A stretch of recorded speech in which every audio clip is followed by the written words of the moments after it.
Naiinis ka ba sa mahabang pila sa airport o bus terminal?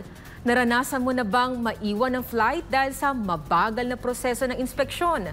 Para mapabilis at mapabuti ang mga security checkpoints sa paliparan at terminal ng bus, hinimok ni DOTR Secretary Jaime Bautista ang Office for Transportation Security o OTS na maging mas malikhain at gumamit ng makabagong teknolohiya. Layunin nitong maiwasan ang pagkaantala at pagkaperwisyo sa mga biyahero. Si Cherry Light magbabalita.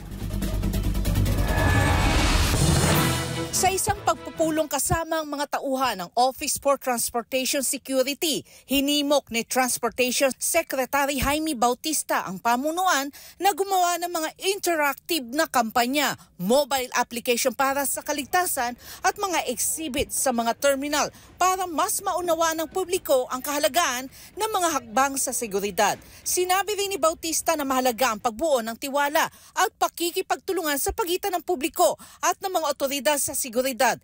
Ito rin anya ang pundasyon kung saan nakasalalay ang mas maginhawa, ligtas at mabilis na paglalakbay. Hinimok din ang kalihimang OTS na mamuhunan sa mga modernong teknolohiya sa seguridad, pagsasanay at infrastruktura, kabilang na ang biometric identification at AI-driven threat detection.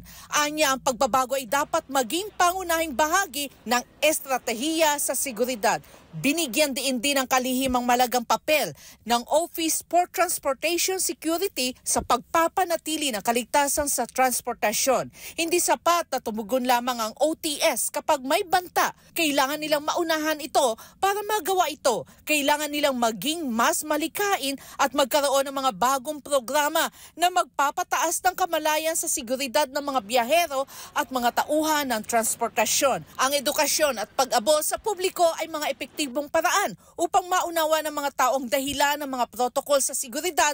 Kapag naiintindihan ng mga biyahero, mas madali silang makikipagtulungan at hindi na nila mararamdaman na isang pasanin ang pagsunod sa mga patakaran.